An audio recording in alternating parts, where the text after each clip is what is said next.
But this is a phenomenon you may run into, and sometimes, well, in the series I did on wood, I was talking about getting your wood well seasoned.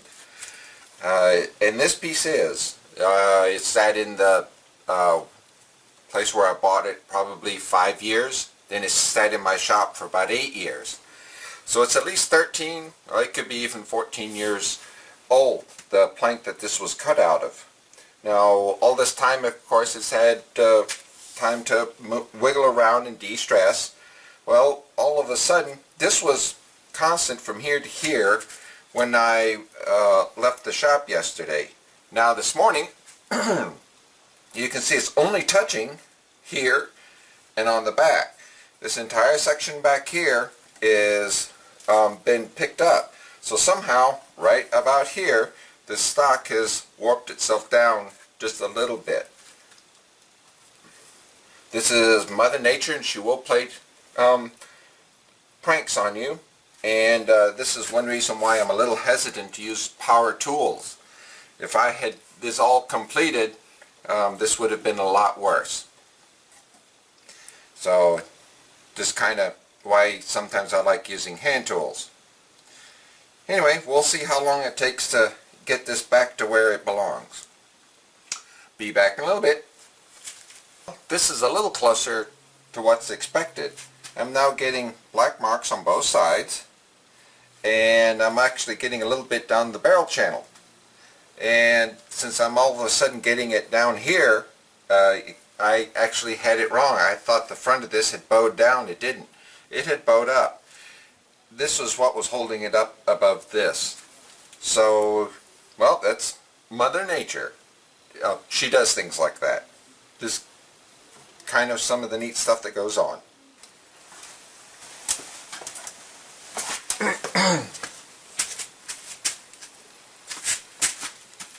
Okay, well, here's another.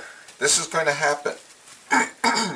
There's a little tiny chip knocked out of the edge here, and I just noticed it. Of course, wherever that chip went, who knows. Thankfully, as you can see here, I've got a little bit further that this receiver is going to go down, so this chip out will disappear, and I'm lucky. If this happens later on, I won't be able to really take it down, and I'm going to have to do some really hard looking. Because if you can't find that piece that goes in there, anything else you put in won't quite fit. You'll have to come up with another scheme to disguise that, which, yeah, it can be done, but it's still going, you'll always know that that funny little place is actually a mistake, and everybody else may not notice it, but you will. So be careful when you see something like that occurring. As you're going along, from time to time you'll notice that all of a sudden you're really not getting the black marks as you would have expected. Usually, there's a couple of things that could be causing it. One, you end up with a buildup of wood chips that you didn't notice, and you can see here where the black, somehow it got painted onto it, and just blowing stuff off, you'll end up with debris. When it goes down there, of course it sits on this at the bottom of the lug, and well, everything's doing its job, it's just not going up and down. The other one, when we drilled this, okay, this is the drill I used, and of course it's stuck in the chuck a little ways. Well, it doesn't take too long, if you look at the depth here, that I will be hitting bottom. Well, how do you get around that? It's actually pretty easy. There's two things with these holes. First, you'll just have debris in it. Turn it upside down, stick it all in these holes, and kind of rattle them around a little bit and thump on the stock. It'll fall out. The other one is, well, yeah, we've just hit the bottom of the hole. Well, this is, you can do this a few times without running into trouble. Barely chuck your drill in, And yes, this is a power tool. Stick it all the way down gently. And we're using the sides of the hole to guide it. And, oh, I can actually drill down half, 3/4 of an inch. So, that's what I'm going to do. And I'm being very careful not to hit the sides here. And yes, you'll have a buildup of gunk.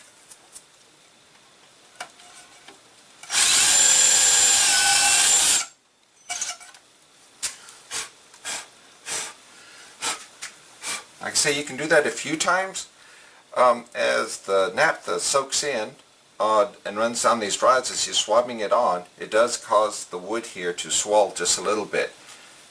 And of course you'll take some of that off with this, so the two kind of equal out. And let me put this up. So that's one of the pointers. And the other is, well, yes, you might have one little black spot here and another little black spot over here, and these two just happen to be high enough to cause you trouble. Another thing you're going to have to be aware of,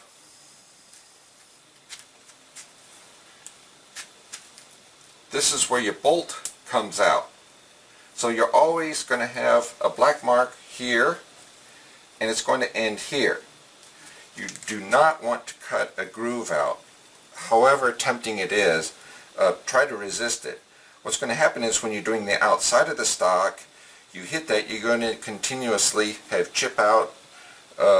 It's going to end up in a disaster area, which you don't want. So save the cutout for the bolt last. The other one is this little tiny cutout where the safety goes. When I first started cutting this, of course I had this big slot and I've had to sink it down. Well, it's very tempting to even all this out continually, which I've kind of done where this bolt slot would have been. I don't know if this shows up. Hopefully that shows up on the camera. But back here where the safety would be, I'm having to guess and just keeping this more or less flat, but I'm also allowing the wood to go in a little bit. And when we get to the part of putting the trigger in and sinking it down, then I'll know just where to hollow this out for my safety.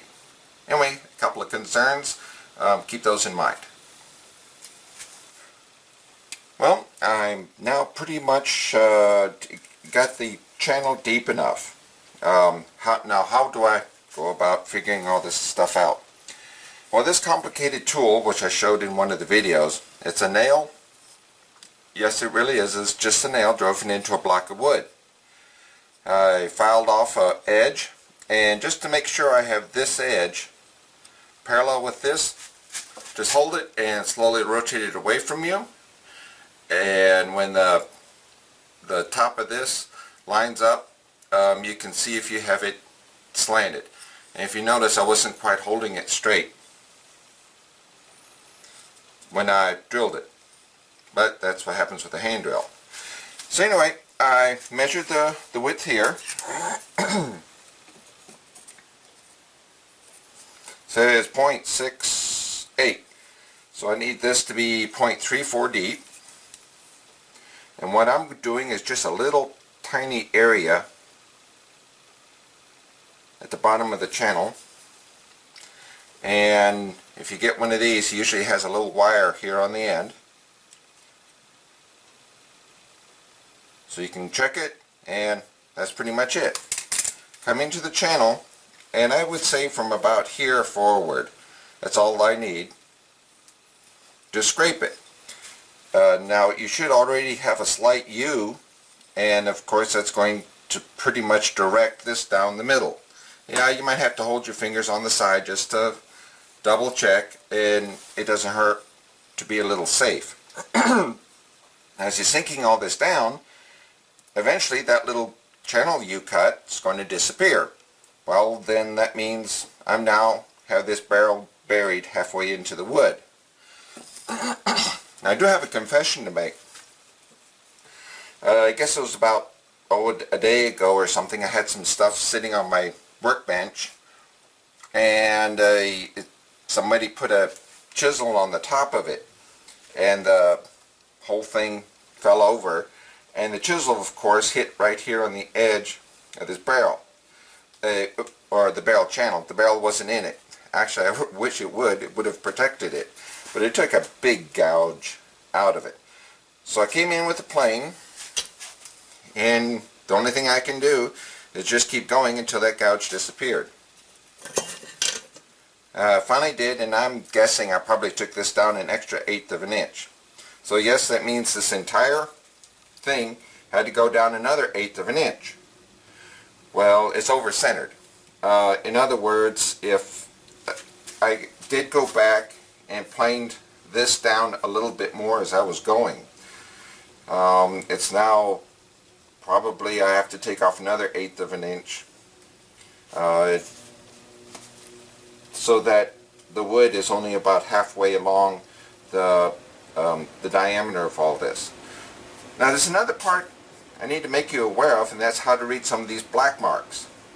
And I'm hoping some of them did, because not all black marks get removed, just to make things complicated.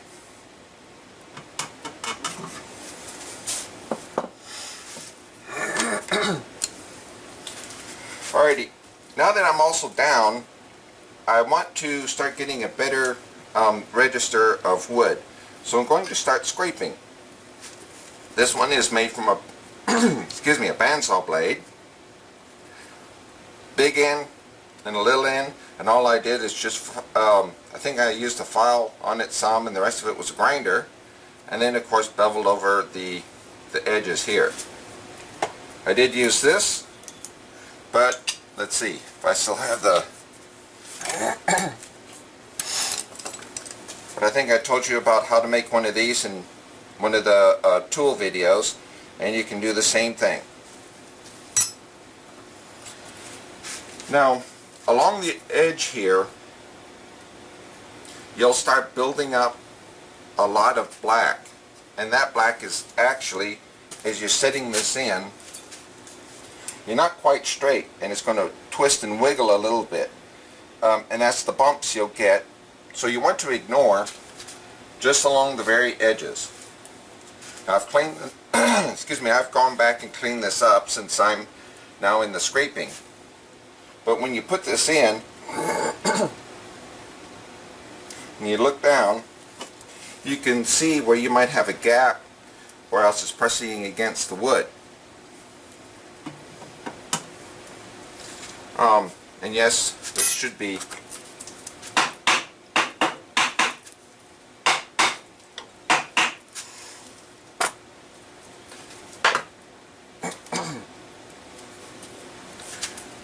now along the edges here, as I was sitting and beating and banging, and then also as I'm picking it up, I'm never going to be able to pick it up straight up. I always have a little bit of wiggle to it.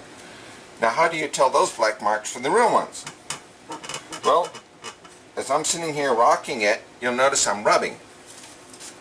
Those areas of buildup will be shiny. The areas that you really want to remove will be flat black. And of course, they'll look like these. And let's see if I can.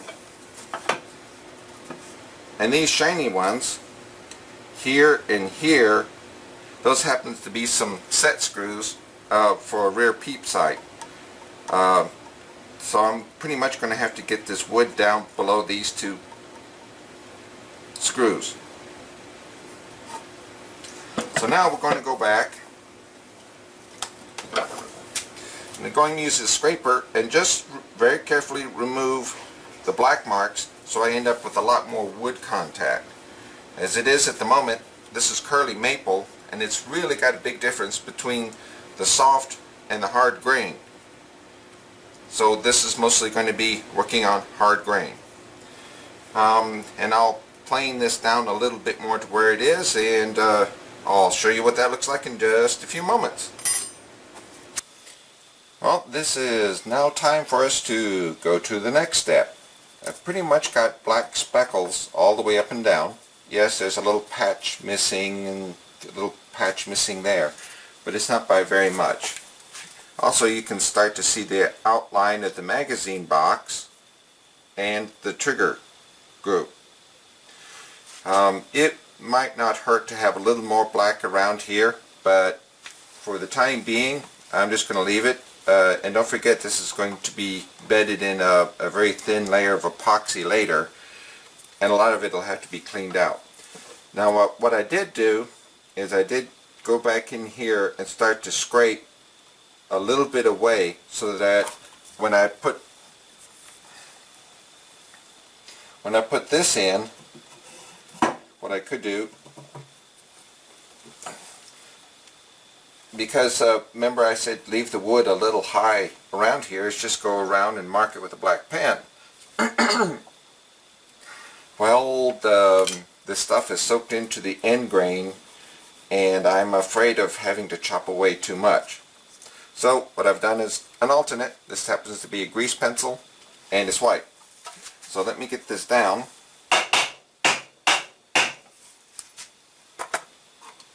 Then I just come in here and mark it. Well, that didn't last too long.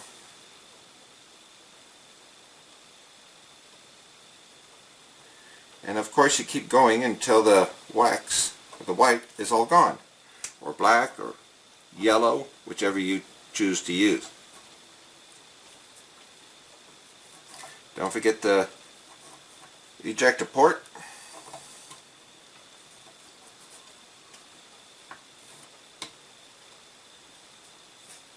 I guess that should pretty much do it. Let's see what kind of a mess I've got. Oh yes, and I did clean the bottom of this, so it won't be too bad, but I got a feeling, well, it's not too bad. Well, of course the problem's going to be in these cracks where I couldn't get into it, so I'll be wearing black on my hands for quite a while still. Okay, now you can see where I left these white lines, and what I'll do is I'll come back probably with a file so I can keep both sides even and bring it down till just before the white lines disappear. Now I did go back earlier and planed off the top here so that it's pretty much square, straight forward and backwards, and of course went and made sure it's square this way. So I know the top square to the side, this is pretty much the channel, and now I'm just doing the last little bit around this edge. Then we're on to the trigger guard. Progress, however slow.